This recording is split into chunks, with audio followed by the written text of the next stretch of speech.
Welcome to the coding bytes. ये है हमारा आज का problem. Ram wants to know the maximum marks scored by him in each semester. That means की problem ये बोल रहा है कि अगर आपके पास नंबर ऑफ सेमेस्टर्स यूजर दे तो आपको क्या करना है, हर सेमेस्टर के सब्जेक्ट्स के नंबर लेना है। दैट मीन्स अगर यूजर देता है 3 तो आपको हर सेमेस्टर में कितने सब्जेक्ट्स हैं वो यूजर से लेना है पहले। उसके बाद फिर आपको हर सेमेस्टर के मार्क्स भी लेना है। दैट मीन्स अगर यूजर ने फर्स्ट सेमेस्टर में 3 सब्जेक्ट्स बोले थे तो वहाँ पे 3 सब्जेक्ट के मार्क्स देगा। फिर सेकंड सेमेस्टर में 4 सब्जेक्ट बोले तो 4 के मार्क्स देगा। ऐसे ही थर्ड सेमेस्टर में उसने अगर 2 बोले तो 2 सब्जेक्ट के मार्क्स देगा। फिर आपको करना क्या है, हर सेमेस्टर का मैक्सिमम मार्क्स निकालना है और उसको आपको डिस्प्ले करा देना है स्क्रीन पे। तो अब बात करते हैं हम इस प्रोग्राम को सॉल्व करने के लिए लॉजिक क्या लगाएंगे, कैसे हम इसको इम्प्लीमेंट करेंगे। तो देखो, सबसे पहले आपको करना क्या है, यहाँ पे जो भी यूजर नंबर ऑफ सेमेस्टर्स देता है उसको हमने एक n वेरिएबल में स्टोर कर लिया। अब नंबर ऑफ सेमेस्टर्स यहाँ पे 3 है तो आपको क्या करना है कि हर सेमेस्टर के यहाँ पे सब्जेक्ट का नंबर भी लेना है। तो उस केस में आपको क्या करना पड़ेगा, एक एरे बनाना पड़ेगा। तो फॉर एग्जांपल आपने एक एरे बना लिया साइज, और उस एरे का साइज हो गया 3। नाउ अब उसमें इंडेक्स है 0, 1 और 2। तो आप क्या करोगे कि जैसे यूजर ने अगर फर्स्ट सेमेस्टर का सब्जेक्ट साइज दिया 3 तो वो यहाँ पे आपने स्टोर करा लिया। अगले सेमेस्टर का 4 एंड फिर 2। इस तरीके से हर सेमेस्टर में कितने सब्जेक्ट है वो आपने इस एरे में स्टोर करा लिए। अब अगला काम आपका क्या है कि हर सेमेस्टर में जितना सब्जेक्ट है उतने सब्जेक्ट के मार्क्स लेना। दैट मीन्स कि आपको फिर से ये 50, 60, 70 जो है ये लेना पड़ेगा। फिर इसी तरीके से अगले सेमेस्टर का इस तरीके से लेना पड़ेगा और लास्ट सेमेस्टर का लेना पड़ेगा। तो अब आप में से ज़्यादातर लोग ये सोच रहे होंगे कि इन सबको स्टोर करने के लिए भी तो एरे लगेगा। लेकिन मैं यहाँ पे एक चीज़ बता दूं कि आपको एट द एंड क्या चाहिए, मैक्सिमम मार्क्स चाहिए हर सेमेस्टर के। तो आप एक एरे तो ऑलरेडी इसके लिए बना रहे हो आपके साइज़ के लिए, आप दूसरा इसके लिए बनाते हो, तीसरा इसके लिए बनाते हो, चौथा इसके लिए बनाते हो। तो इस तरीके से आपको 4 एरे तो इनपुट में ही लग गए। और यहाँ पे तो साइज 3 था तो इसलिए यहाँ पे 4 एरे लग रहे थे। बट अगर यहाँ पे इनपुट बड़ा होता तो आपके फिर एरे भी ज़्यादा बढ़ते।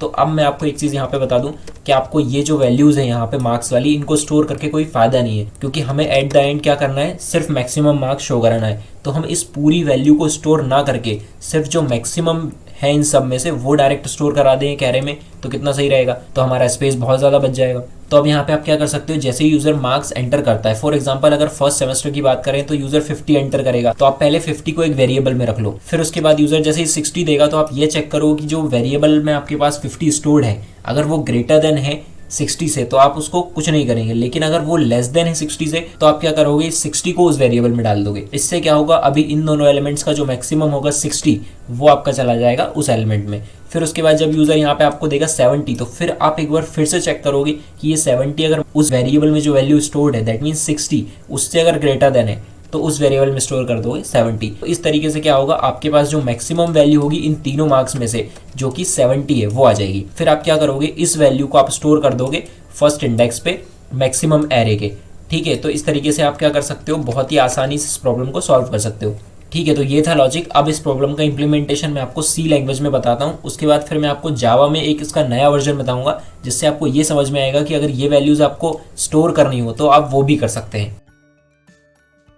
सो ये इसका इम्प्लीमेंटेशन सी लैंग्वेज में। अब यहाँ पे मैंने क्या किया है, एक वेरिएबल लिया है n जिसमें हम क्या करेंगे, नंबर ऑफ सेमेस्टर्स स्टोर करने वाले हैं। तो यूज़र को जब मैसेज मिलेगा enter the number of semesters, तो यूज़र जो भी यहाँ पे नंबर ऑफ सेमेस्टर्स देगा वो हम n में स्टोर करा लेंगे इस स्कैनफ की हेल्प से। फिर मैंने यहाँ पे क्या किया, 2 एरे बनाए हैं। एक मैंने एरे बनाया है साइज, दूसरा मैक्स। अब जो साइज है वो हर सेमेस्टर के नंबर ऑफ सब्जेक्ट्स को रखेगा और जो मैक्स है वो हर सेमेस्टर में जो मैक्सिमम मार्क्स होने वाले उसको रखेगा। फिर यहाँ पे एक फॉर लूप लगाया है। अब इसमें मैं क्या कर रहा हूँ कि हर एक सेमेस्टर में जो नंबर ऑफ सब्जेक्ट्स हैं उनको स्टोर कर रहा हूँ इस स्कैनफ की हेल्प से। तो इसका मतलब ये जब लूप पूरा कंप्लीट हो जाएगा तो आपके पास इस साइज एरे में हर सेमेस्टर के सब्जेक्ट्स का नंबर आ जाएगा। फिर उसके बाद आपको क्या करना है कि हर एक सेमेस्टर में जो मार्क्स ऑब्टेंड है वो भी लेना है। तो उसके लिए हमने यहाँ पे दूसरा लूप लगाया है। अब इस लूप में मैंने पूरा वो लॉजिक इंप्लीमेंट किया है जो मैंने अभी आपको समझाया था। अब यहाँ पे मैंने क्या किया है, आई को 0 से स्टार्ट किया और लेस देन n तक चलाया। दैट मीन्स जितने भी यहाँ पे नंबर ऑफ सेमेस्टर्स है उनके लिए ये लूप चलेगा। उसमें हर एक में मैसेज मिलेगा मार्क्स ऑब्टेंड इन सेमेस्टर, और मैंने यहाँ पे एक वेरिएबल लिया है मैक्सिमम और उसकी वैल्यू स्टोर कराई है -1। अब ऐसा मैंने क्यों कराया, बिकॉज हमारे पास एक कंडीशन थी इस क्वेश्चन में कि आपका जो मार्क्स है वो 0 से लेस देन नहीं हो सकता और 100 से ग्रेटर देन नहीं हो सकता। तो इसका मतलब ये है कि अगर मैं मैक्सिमम को -1 रखता हूँ और आगे इसको रिप्लेस करना होगा तो ऑब्वियसली ये रिप्लेस हो जाएगा बिकॉज हमारे मार्क्स में कोई भी नेगेटिव वैल्यू नहीं होगी। तो इस केस में मैंने फिर एक और वेरिएबल लिया यहाँ पे टेम्प। अब ये टेम्प क्या करेगा ये आपको आगे समझ में आएगा। तो यहाँ पे अगला लूप मैंने इसके अंदर लगाया है जिसमें मैंने जे को स्टार्ट किया है 0 से और लेस देन साइज ऑफ आई तक चलाया। अब यहाँ पे साइज ऑफ आई क्या होगा, जैसे हम बात करें इनिशियल कंडीशन में आई हमारा 0 होगा, तो जब इस लूप में हम आएंगे तो जे हमारा 0 है। अब यहाँ पे कंडीशन है j less than size of i, तो इस केस में क्या होगा, साइज ऑफ i मतलब साइज ऑफ 0 होगा अभी। तो इस केस में जो साइज हमारा एरे है उसका जो 0th इंडेक्स है उस पर जो साइज स्टोर्ड है सेमेस्टर के मार्क्स का वो किसका है, वो फर्स्ट सेमेस्टर का है। तो उस केस में ये लूप कितनी बार चलेगा, जितने यहाँ पे फर्स्ट सेमेस्टर में सब्जेक्ट्स होने वाले हैं। तो कहने का मतलब क्या है कि ये जो अंदर वाला फॉर लूप मैंने लगाया है ये पूरा सब्जेक्ट्स के लिए चलेगा, जितने सब्जेक्ट हर सेमेस्टर में होंगे उसके लिए ये लूप इटरेट करेगा। तो उसके बाद मैंने यहाँ पे क्या किया, स्कैनफ की हेल्प से टेम्प जो वेरिएबल मैंने यहाँ पे लिया था उसमें एक वैल्यू स्टोर कराई। अब आपको ये पता है कि हर सेमेस्टर में जो मार्क्स हैं वो यहाँ पे हम लेने वाले हैं। तो अब इससे क्या होगा कि जो हर सेमेस्टर के जो मार्क्स हैं जो यूज़र एंटर कर रहा है वो टेम्प में जा रहा है हर बार। अब जैसे ही यूज़र ने टेम्प में वैल्यू डाली तो हम ये चेक करेंगे सबसे पहले कि वो लेस देन 0 या ग्रेटर देन 100 तो नहीं है। अगर ये केस होता है तो इस केस में हम यूज़र को मैसेज देंगे you have entered invalid marks और वहीं से कर जाएंगे एग्जिट। तो ये प्रोग्राम यहीं पे टर्मिनेट हो जाएगा। बट अगर सपोज करो यूज़र एक वैलिड मार्क्स देता है किसी भी सेमेस्टर का, तो हमने यहाँ पे कंडीशन लगाई फिर if temp greater than maximum. इससे क्या होगा कि मैक्सिमम में -1 था और जो टेम्प में पहली वैल्यू आएगी वो ऑब्वियसली ग्रेटर देन होगी मैक्सिमम से। तो उस कंडीशन में मैक्सिमम में आपका आ जाएगा पहला एलिमेंट। जैसे हमने फर्स्ट सेमेस्टर के लिए 50 लिया था तो यहाँ पे 50 आ जाएगा। फिर उसके बाद क्या होगा, ये जब लूप पूरा इटरेट हो जाएगा और पूरा चलने के बाद आपके पास जो मैक्सिमम होगा उसमें आपका मैक्स एलिमेंट होगा किसी भी एक सेमेस्टर का। फिर आपको क्या करना है कि जो मैक्स हमने एरे बनाया था उसके ith इंडेक्स पे आप यहाँ डाल दोगे मैक्सिमम। तो इस तरीके से ये पूरा जो लूप है इसको चलने के बाद आपके पास जो मैक्सिमम एरे है उसमें आपकी हर सेमेस्टर की मैक्सिमम वैल्यू आ जाएगी। अब हमें क्या करना है, हर सेमेस्टर का मैक्सिमम मार्क डिस्प्ले कराना है। तो उसके लिए मैंने यहाँ पे एक और लूप लगाया। इस लूप में कुछ नहीं है, सिंपली आपका जो मैक्स एरे था उसकी एक एक वैल्यू हमने यहाँ पे डिस्प्ले करा दी। तो अब हम इसको एग्जीक्यूट करके देखते हैं। सो जैसे यहाँ पे मैं नंबर ऑफ सेमेस्टर्स देता हूँ 3, फिर मैंने मान लो फर्स्ट सेमेस्टर में 2 सब्जेक्ट्स दिए, सेकंड सेमेस्टर में 3 सब्जेक्ट्स दिए और थर्ड सेमेस्टर में 4 सब्जेक्ट्स दिए। तो अब मैं क्या करूँगा, फर्स्ट सेमेस्टर के 2 मार्क्स दूंगा सपोज। फिर उसके बाद मैंने क्या किया, सेकंड सेमेस्टर में मार्क्स दिए। फिर उसके बाद थर्ड सेमेस्टर में मैंने यहाँ पे मार्क्स दिए। तो मुझे यहाँ पे आउटपुट मिल रहा है maximum marks in first semester 88। फिर इसी तरीके से सेकंड सेमेस्टर में मुझे मिल रहा है 98। फिर उसी तरीके से थर्ड सेमेस्टर में मुझे मिल रहा है 89। सो अब बात करते हैं जावा में इसको कैसे इंप्लीमेंट करना है। तो जावा में इसका सॉल्यूशन थोड़ा सा मैंने डिफरेंट इंप्लीमेंट किया है, बिकॉज अभी तक मैंने सी में आपको ये बताया था कि आप यहाँ पे जो वैल्यूज थी मार्क्स की उनको स्टोर किए बिना भी इस प्रॉब्लम को सॉल्व कर सकते थे। लेकिन इन केस अगर आप स्टोर करना चाहो तो उन वैल्यूज को स्टोर कर सकते हो जावा में। कैसे, तो यहाँ पे आपके पास जो नंबर ऑफ सेमेस्टर्स होंगे वो आपके पास क्या होगी, नंबर ऑफ रोज होगी एक एरे की। अब ऑब्वियस सी बात है कि यहाँ पे जो नंबर ऑफ रोज होंगी उनके लिए कुछ कॉलम भी होगा। तो इस केस में हम यहाँ पे नंबर ऑफ कॉलम्स जो है वो डिफरेंट रख सकते हैं। कैसे, क्योंकि जिस तरीके से हर सेमेस्टर में डिफरेंट नंबर ऑफ सब्जेक्ट्स हो सकते हैं उसी तरीके से हर रो में different number of array element हो सकते हैं। अब ये जो फीचर है आपके पास होता है जावा में होता है jacked array.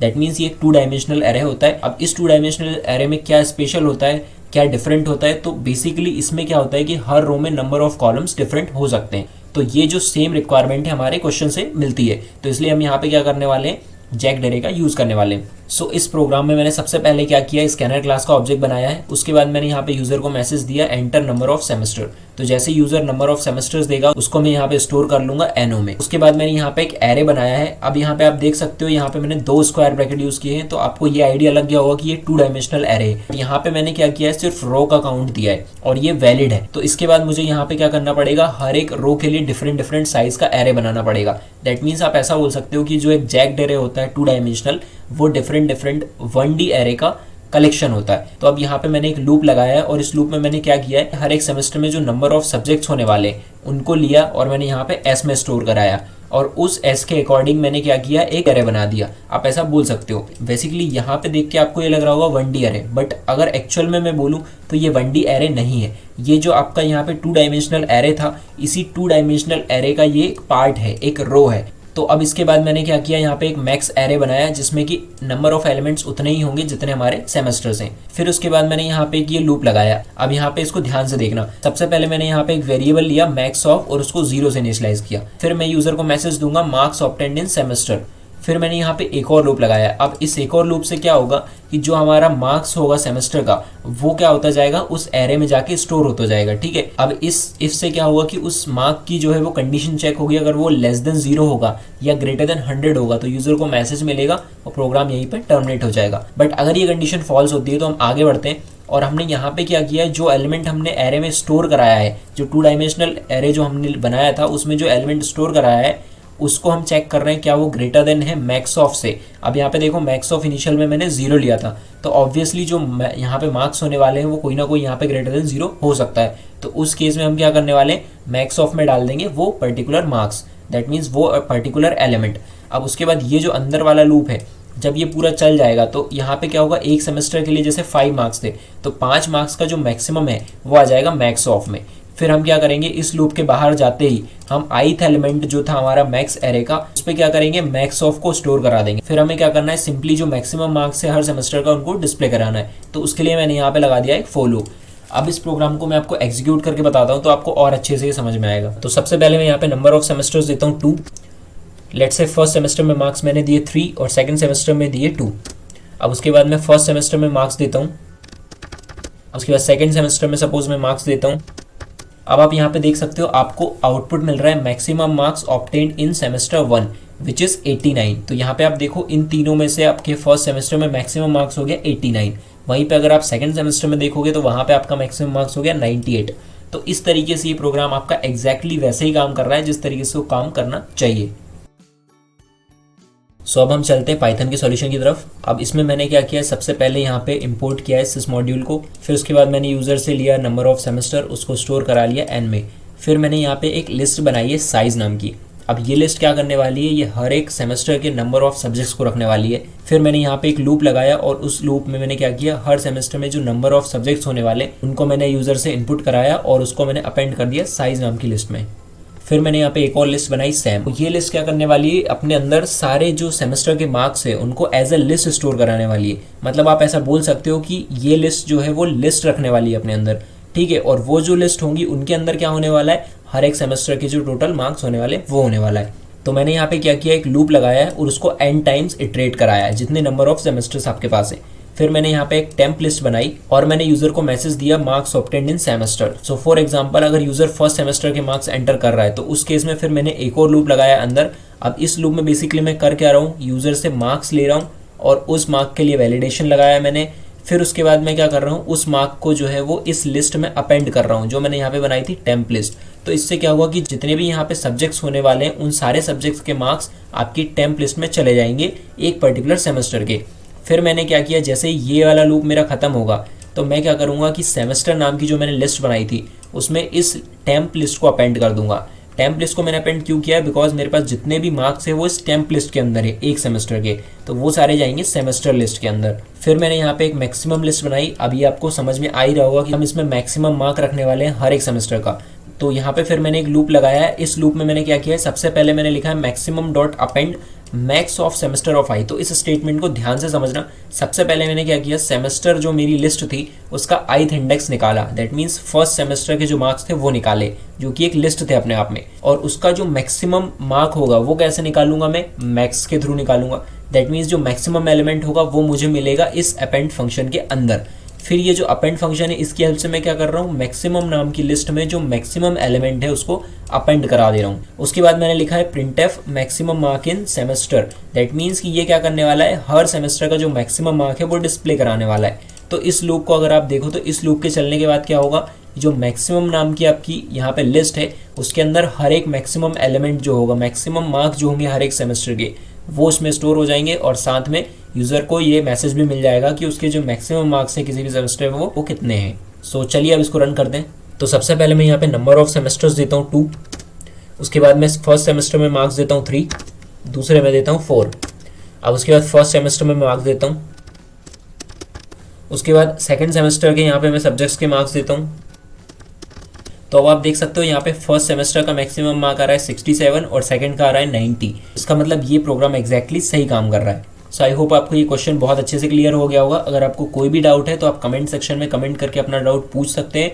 Also don't forget to subscribe this channel. Thank you.